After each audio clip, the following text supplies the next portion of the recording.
네, 안녕하세요. 부동산을 알고 싶은 남자 김동산입니다. 자, 오늘은 전에 한번 다뤘던 돈이 없는데 집 사는 방법의 영상을 한 작년에 올린 적이 있어요. 이게 제 유튜브 채널 중에서 가장 많이 조회수가 나오고 가장 많이 관심을 갖는 영상인데 오늘 이걸 똑같은 얘기를 하려는 게 아니라 자, 이 영상을 보고 댓글을 다시는 분이 상당히 많은데 가장 많이 질문을 하고 좀 궁금해하는 것들에 대해서 얘기를 한번 해볼게요. 자, 제가 이 영상을 해서 그 댓글을 보면은 안 좋은 얘기 하시는 분도 있고, 뭐, 부동산은 아예 몰랐는데, 도움이 많이 됐다라고 얘기하시는 분들이 있어요. 물론 좋게 얘기해 주시는 분들 많죠. 네, 더 많고, 안 좋은 얘기 하시는 분들은 이런 걸 알려줘서 자꾸 그런 쪽 유도하지 마라. 네, 이런 얘기를 하시는데, 전 유도할 생각은 없었고 그냥 하나의 방법인데 그렇게 생각하시는 분이 좀 있더라고요. 그래서 그거에 대한 어떤 뭐 방안은 아니고 이렇게 리스크가 있는 걸 리스크는 어떻게 합니까? 이런 질문이 많아서 그 리스크에 대해서 한번 얘기를 해보려고 그래요. 그래서 그 제가 그 전에 나왔던 영상들은 그러니까 전세 끼고 집을 산다. 그러니까 갭 투자 하는 건데 내 돈이 많이 필요 없고 집을 사는 방법에 대해서 소개를 했어요. 예. 근데 뭐 여기 지금 나와 있지만 전세 끼고 집 산다랑 갭 투자랑 같다고 나와 있는데 엄밀히 따지면 좀 다른 개념이 있어요. 예, 그거는 영상 좀 뒷부분에서 얘기를 한번 해볼게요. 그래서 제가 여기서 뭐 돈을 뭐 내 돈을 많이 안 들고 집 사는 방법을 또 한 번 완전 기초적인 거 설명하진 않을 거예요. 예, 그거를 궁금하시는 분들은 제 영상을 한번 가서 보시고 그거의 2편으로 이걸 보시면 좋을 것 같아요. 자, 그래도 이제 어느 정도 개념을 한번 설명해 볼게요. 간단하게. 자, 집이 있어요. 자, 이 집이 5억짜리 집이에요. 근데 지금 누가 살고 있어요. 전세로. 3억의 전세를 살고 있어요. 그러면 차이가 2억 있죠. 2억이 난단 말이에요. 그러니까 이게 내가 필요한 돈인 거예요. 그러니까 전세 끼고 집을 산다는 게 3억의 전세를 끼고 5억의 집을 산다는 거죠. 그러니까 나는 그 소위 말하는 2억을 가지고 5억의 집을 샀다고 생각하면 되는 거예요. 자, 이게 바로 전세를 끼고 집을 사는 방법, 갭 투자라는 거예요. 여기서 갭 투자의 가장 큰 포인트는 내 돈이 조금 든다는 거예요. 그쵸? 이것만 우선 알고 좀 더 디테일하고 이게 다지만 그래도 더 기초적인 걸 알고 싶으신 분들은 영상을 한번 보시면 좋을 것 같아요. 자, 이렇게 얘기를 했어요. 이렇게 얘기 나오는데 여기서 가장 많이 나오는 질문들을 한번 뽑아왔어요. 네, 질문들이라면 가장 뭐 큰 리스크라고 생각하시는 것들이죠. 자, 세입자가 나가면 전세금 돌려줘야 되는데 그 돈은 어디서 주나요? 이런 게 있어요. 자, 이게 무슨 뜻이냐면 자, 제가 3억이라는 돈은 제 돈이 아니죠. 예, 제 돈은 아닌 돈을 이용해서 이 집을 산 건데, 만약에 이 3억에 살고 있는 집에 살고 있는 사람이 나 이사 갈 거니까 3억 빼줘요. 이래 버린다는 거죠. 자, 그러면 어떡하냐? 이게 무서운 거죠. 자, 이럴 때는 어떡하냐면, 다음, 다음에 들어오는 사람을 맞추는 거죠. 예. 그러니까 누가 이사가 나가면 다음에 여기로 전세를 들어오는 사람한테 3억을 또 받아서 이 3억을 메꾸는 거예요. 간단하죠? 이론은 이래요. 자, 그렇다면 또 사람들은 궁금해 합니다. 자, 세입자가 나간다고 하는데, 그러니까 새로 들어오는 사람이 없으면, 그러니까 아까 제가 말하는 것처럼 새로 들어온 사람한테 3억을 다시 받아서, 이거죠? 새로운 들어온 사람한테 3억을 다시 받아서 내면 되는데, 새로 이 3억을 들고 들어올 사람이 없으면 어떡하냐. 이런 얘기입니다. 맞죠? 상당히 리스크가 있는 거예요.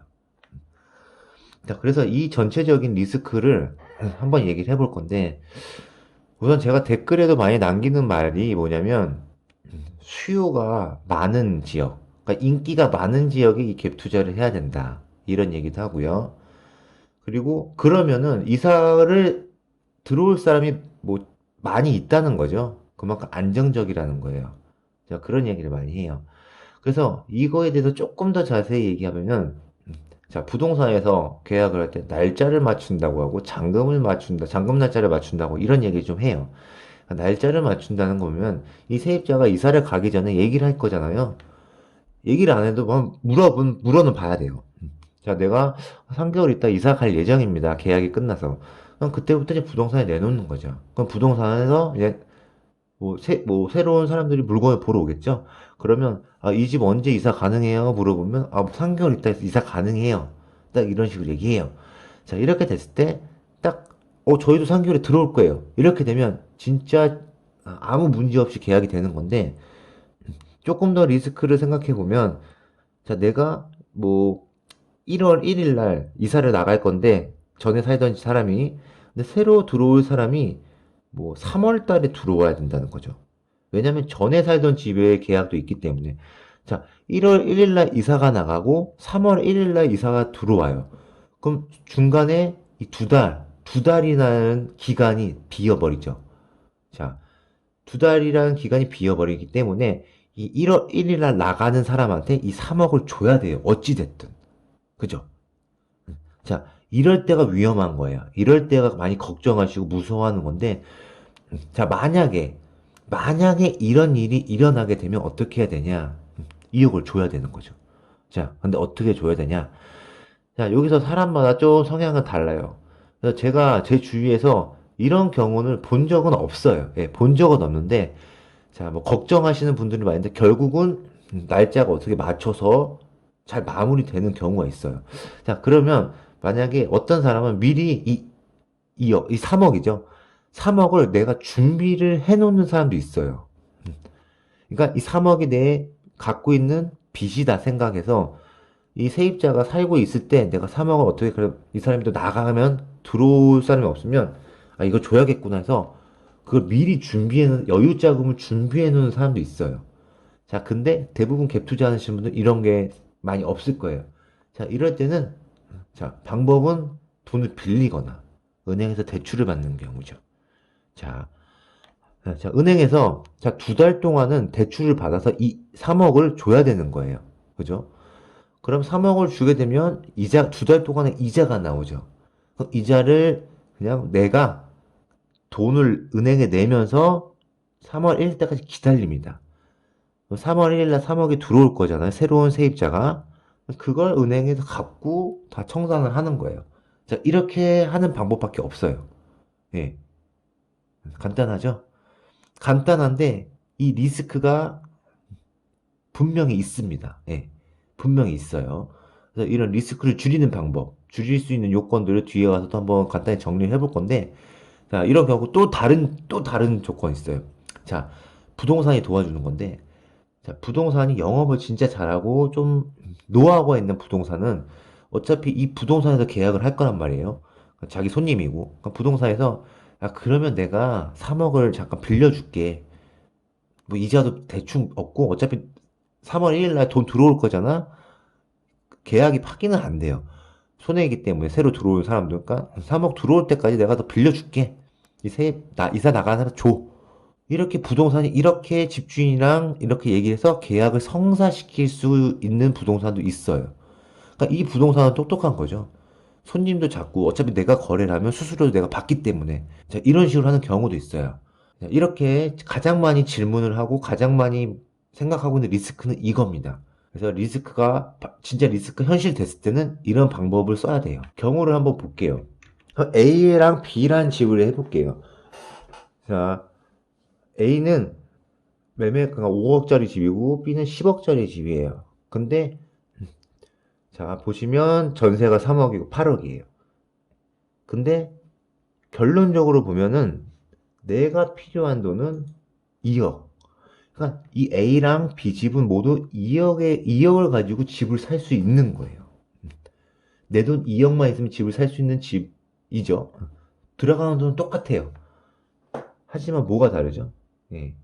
리스크의 규모가 달라요. 자, 지금 전에 말했던 리스크. 이사가 나갔을 때 그 돈을 빼줘야 되는 거. 자, A란 집은 3억이고 B라는 집은 8억이에요. 그죠? 리스크가 엄청 심하죠? 그래서 이 B라는 집, 이런 종류는 갭 투자가 활성화되지 않아요. 왜냐? 리스크가 너무 많기 때문에. 전세가가 너무 높기 때문에. A가 좀 더 리스크가 없기 때문에 갭 투자가 많이 활성화되는 어떤 지역이라고 할 수 있죠. 자, 그리고 만약에 여기서 좀 표현은 안 되지만 그래서 이 똑같은 내 돈이 똑같이 들어가지만 B라는 지역은 갭 투자를 많이 하는 건 좀 많이 생각을 해보셔야 돼요. 예, 리스크가 많기 때문에. 자, 그리고 여기서 지금 표현이 되지 않지만 내가 만약에 이게 14억짜리 집이에요. 14억짜리 집인데 14억이 그럼 14억짜리면 지금 여기서 전세가 8억이라고 해볼까요? 그럼 내 돈 6억이 들어가는 거죠. 자, 이것도 전세 끼고 집을 사는 개념은 똑같아요. 자, 근데 제가 이 리스크가 많기 때문에, 왜냐하면 전세가가 많기 때문에. 그러면 6억이 들어가는데, 자, 이런 거 같은 경우는, 어, 갭 투자라는 개념보다는 그냥 전세 끼고 집을 산다는 거죠. 자, 이런 경우 같은 경우는 이 6억으로 이 B라는 지역을 하는 게 아니라 A 같은 거를 3개를 더 해버리는 거예요. 자, 이게 투자라는 거예요. 이게 갭 투자라는 거죠. 그러니까 조그만 거를 여러 개 갖고 있는 거. 그래서 A라는 지역을 한 사람이 어, 전세가 뭐 1,000만 원이 올랐죠. 올랐으면은 세 군데니까 3천만 원을 벌 수 있는 거예요. 어떤 이론적으로 보면 맞죠? 자, 근데 뭐 예를 들어서 뭐 B라는 지역, 뭐 14억짜리 지역, 그러니까 전세가 8억인데 전세가 1,000만 원 올랐어요. 그럼 1,000만 원만 버는 거예요. 물론 여기가 뭐 더 좋은 입지이기 때문에 전세가 더 오를 수 있는 확률이 높죠. 하지만 제가 말씀드리는 거는 이제 투자의 개념으로서 적은 돈이 들어가고 리스크가 좀 없어야 된다라는 거 얘기를 하려고 이 두 개를 한번 비교해 본 거예요. 그래서 리스크가 많은 거, 오른쪽에 전세 8억의 리스크가 있는 거는 갭투자로서 웬만하면 좀 많이 하진 않을 거라고 생각해요. A 지역 쪽으로, A 집으로 하겠죠. 자, 이렇게 갭투자라고 해서 만약에 걱정하시는 거, 리스크. 이렇게 하면 어떻게 해요? 만약에 세입자가 나가면 그 돈은 어떡하나요? 나는 폭삭 망하는 거죠. 맞아요. 그런 리스크를 줄이기 위해서 어떻게 해야 되냐? 제가 가장 많이 말씀드리는 건 인기 있는 지역을 가야 돼요. 그러니까 완전 변두리요. 전세도 겨우 맞춰주고 전세 들어올 사람도 없는 지역에서 갭 투자는 하시면 안 되고요. 조금 조금 입지도 좋고 좀 많이 수요가 있는 지역. 그게 제일 좋아요. 그리고 아까 말씀드린 것처럼 내 돈이 적게 들어가야 돼요. 내 돈이 많이 들어가서 집을 사는 거는 또 투자라기보다는 내 전세 끼고 집을 산다는 개념이에요. 그리고 전세가가 높지 않은 지역, 그러니까 리스크가 크지 않은 것을 해야 되고요. 그리고 마지막으로는 내가 고정적인 수입이 있어야 돼요. 자, 이 이유는 뭐냐면 아까 제가 설명드렸다시피 이 중간에 2달 정도에 떴을 때 대출을 받는다. 아니 누구한테 돈을 빌린다 하면은 이자를 내야 되잖아요. 그 이자를 내야 되기 때문에 내가 아무것도 안 하고 그냥 뭐 갭 투자만 해서 돈을 버는 건 아니잖아요. 회사를 다녀야 되고. 그러니까 이런 회사 다니면서 고정 월급이 들어오고 고정급이 있어야지 이 이자를 낼 수 있다. 그러니까 그런 것까지 다 생각을 하게 해야 된다는 거죠. 그래서 이런 게 있어야 됩니다. 그래서 그래서 이런 거를 그래서 입지 공부, 어떤 부동산에 가서 계속 정보를 얻고 이런 거를 꾸준히 하셔야 돼요. 근데 갭 투자는 지금 2020년, 21년에는 좀 현실적으로는 많이는 못하는 상황이 됐죠. 정책상. 그리고 이렇게 뭐냐 갭 투자에 관심도 많고 부동산에 관심이 많은데 이런 리스크 걱정. 그래도 너무 무서워. 너무 리스크가 많어. 그러면 하지 마세요. 예, 그게 정답이에요. 저는 그런 분들한테 이렇게 위험을 감수하면서 그렇게 소위 말하는 쫄리면서 하라고는 절대 권유는 하고 싶지 않아요. 예. 왜냐면 이건 내가 확신이 있고 확실한 지역에 확신이 있고 해서 들어가야 되기 때문에 그게 아니라면 굳이 심리적으로 많이 스트레스를 받으면서 하는 건 좀 안 좋은 거라고 생각이 듭니다. 자, 어떻게 지금 가장 많이 좀 질문이 나오는 것들, 물어보시는 것들에 대해서 간단하게 얘기를 해봤는데, 이것도 좀 알기 쉽게 좀 설명을 드리려고 했는데, 이거 듣고도 좀 더 많은 리스크를 생각하실 수도 있고, 많이 그러실 수도 있을 것 같아요. 그래서 그런 거에 조금이나마 좀 대답이 됐으면 좋겠습니다. 네, 지금까지 부동산을 잘 알고 싶은 남자 김동산이었습니다. 자, 즐거움하셨다면 구독, 좋아요 부탁드려요.